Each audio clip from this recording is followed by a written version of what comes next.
So you have this big dream for how you want your life to be, and you are giving it everything you've got to try to make it happen. And then you reach a point where you are struggling just to scrape up an ounce of motivation to take that next step on your list. You just can't muster up the energy and the enthusiasm to take the next step. And you start to wonder, is this even the right path for me? Or am I just lazy? I'm gonna tell you right now, and I don't even know you, but I would be willing to bet dollars to donuts that you are not lazy. So what is going on? There's a good chance what you're experiencing is burnout. So let's talk about why that's a problem. And why we're here on beautiful Whidbey Island when we have a farm full of chores waiting for us back home. We're Rob and Christy, and we're on a mission to cut ties with the traditional 9-to-5 suburban lifestyle. And instead follow our dreams of building a home, farm, and life in the Pacific Northwest. Rob has spent over 2 decades in education. And Christy is a psychosocial researcher who has dedicated more than 10 years to studying people's experiences with creating meaningful lives. We decided to put that research to the test, break free from living in the comfortable middle, and say yes to life by becoming our own experiment in cultivating a life well lived. What we lack in qualifications and skill, we more than make up for with enthusiasm and grit. So we're starting from the ground up and documenting the entire journey as we go.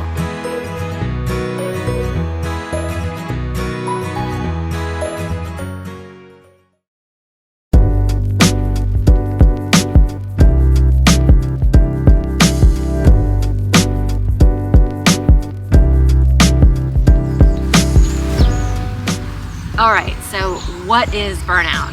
It's when you're experiencing a physical, emotional, or mental exhaustion that's accompanied by a lack of motivation, decrease in performance, and a negative outlook either towards yourself or towards others. It is not depression though. It's not. Burnout is a response to a specific situation, and depression doesn't even need a stimulus to occur. But they do mirror each other and have a lot of the same symptoms. So if you're experiencing struggle, have the courage to reach out and talk with your doctor about it.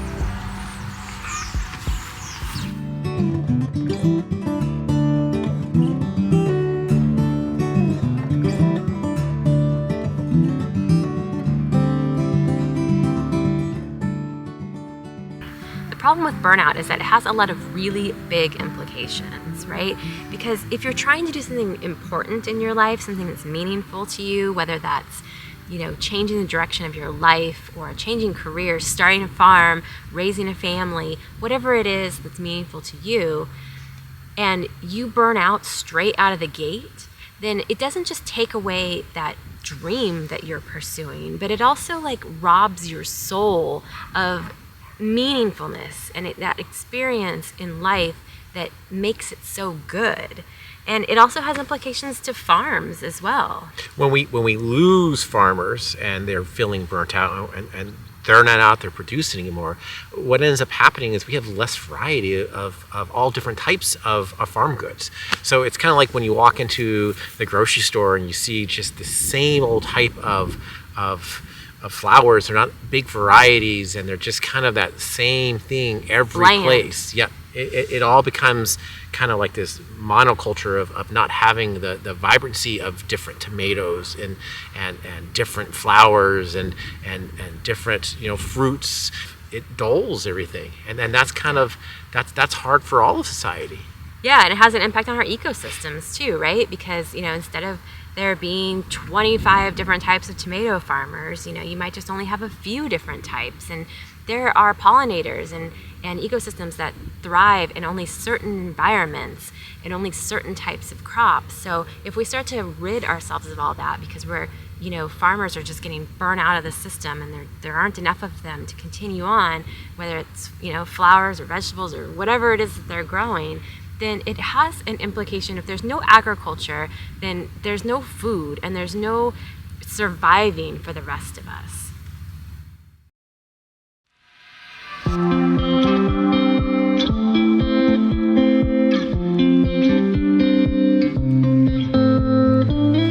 So how can I say that I'm pretty sure that you're not just lazy and that you might be experiencing burnout? Well, a lot of the people who do experience burnout are go-getter, high achiever personalities, and they're so used to going 100 miles an hour that when they take their foot off the gas for a moment and they're going 85, it feels really slow to them.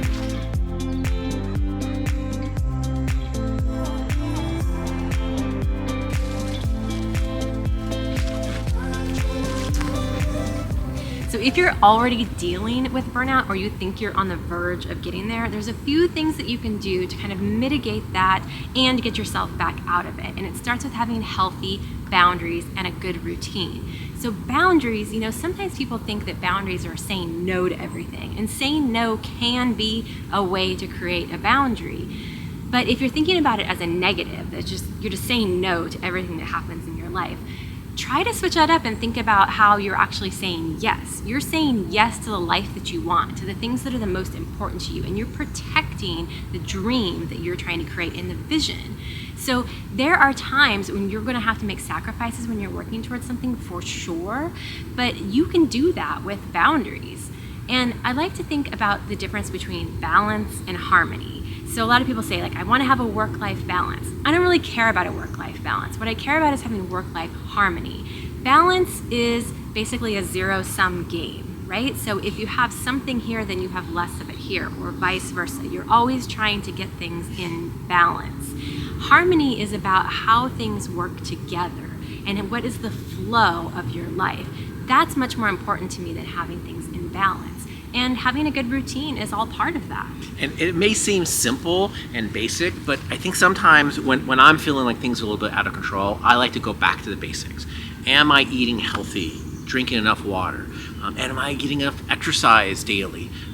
Something that feeds my body and my soul. Am I getting enough sleep every night? And then am I making social connections? Am I spending time with people that I care about and love? Because all those things, while they sound basic, they're essential to kind of keeping you balanced. And that segues great into the next point, which is replenishing your physical and emotional energy. This is so important. You've got to be able to recharge your battery and fill up your cup. And this is one of the big things for me. When I am feeling like my cup is empty, like I need a recharge, something that really connects to my soul is getting out in nature. So it might be that nice long bike ride, going for a hike, going for a run in a new place. Is just getting out and doing those things that really recharge you. We all have different ones, but realizing what it is and making time. Because what I found, even though I don't have time to take half a day to go out for that hike, what I've realized is that when I come back to the farm or whatever thing I need to do, I can be more focused and have more energy because I kind of took care of that other part. So taking these little days off to just even sneak away for a few hours is what life's kind of about. Is to short our time here and doing the things you love, whether it's what you're doing as you're working or exploring or just taking a moment to enjoy nature. That's what gives you the memories and kind of fills your cup. So it actually pays dividends when you take the time to do those things that you love and make life worthwhile. Because you're also reconnecting to your values when you're doing that. And reframing and resetting your perspective is a big part of being able to manage those burnout feelings. So knowing what your values are and staying connected to them is really important in the process. It's about going back to your why. Why is it that you're doing this in the first place? We're starting a farm, yes, because we wanted to start a farm, but it's actually bigger than that. Why are we starting a farm? If we start to ask the question why many times, we ultimately will get to the true answer. And for us, it's about independence and freedom and being less dependent on the systems that exist within our culture. We wanted to be able to have more freedom and be less owing to others by creating something that was providing for ourselves.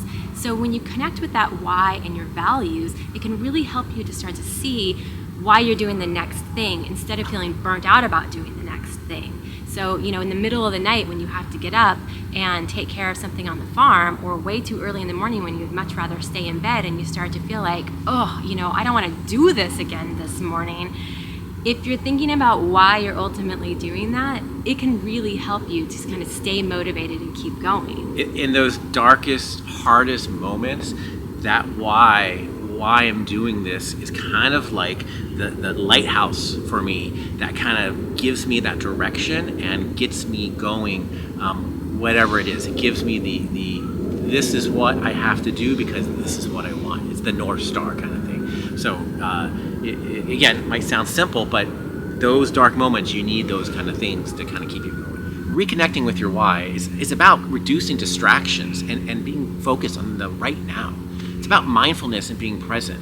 When I have too much things going on, it almost is like there's noise in my head and I can't focus on what has to happen. So for me, it's about just staying present in the moment, understanding what has to happen right now, and then just doing that thing that makes me more efficient, and then I can move on to the next thing.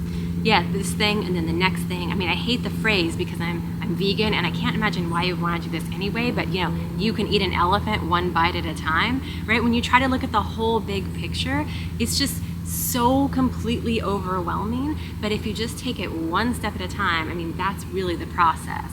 So, you know, sometimes you have to go slow in order to go fast.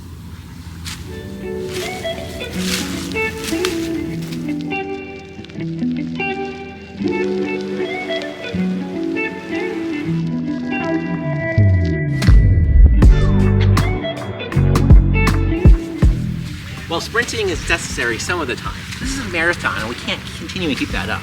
This is about the long haul. And all of that brings us to why we are here on this beautiful island for 3 days instead of at home and working on our farm.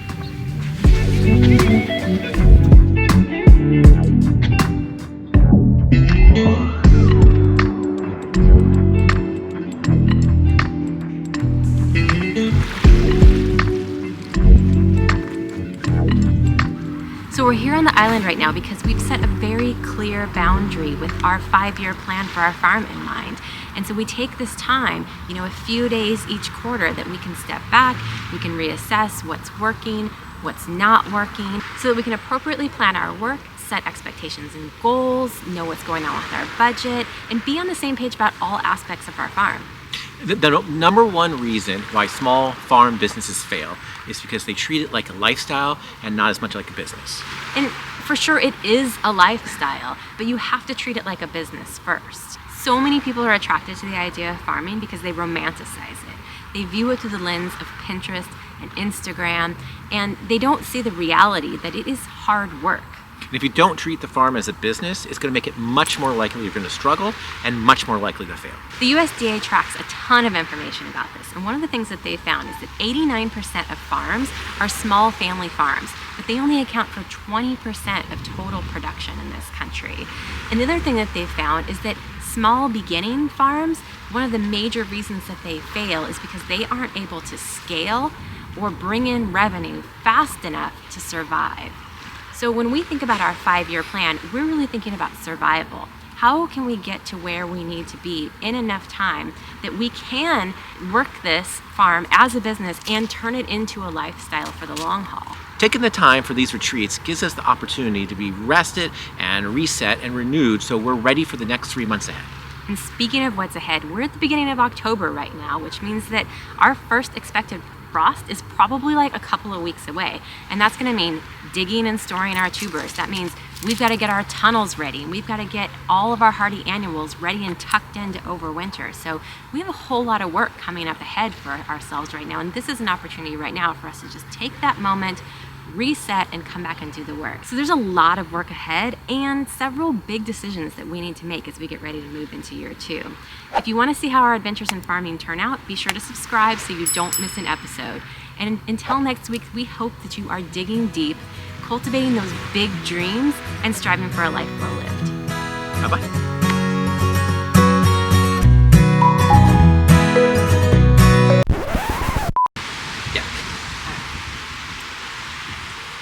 Bird. Did you see it? You have to look at it. That's pretty good. Back home. Do you want to do one more? Because that was 2. You want to try just the third one? Real quick?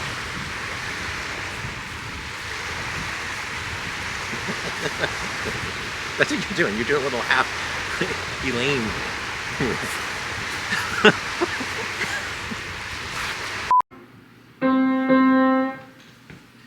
Should I try? Let's see what I got. Wanna play the whole thing?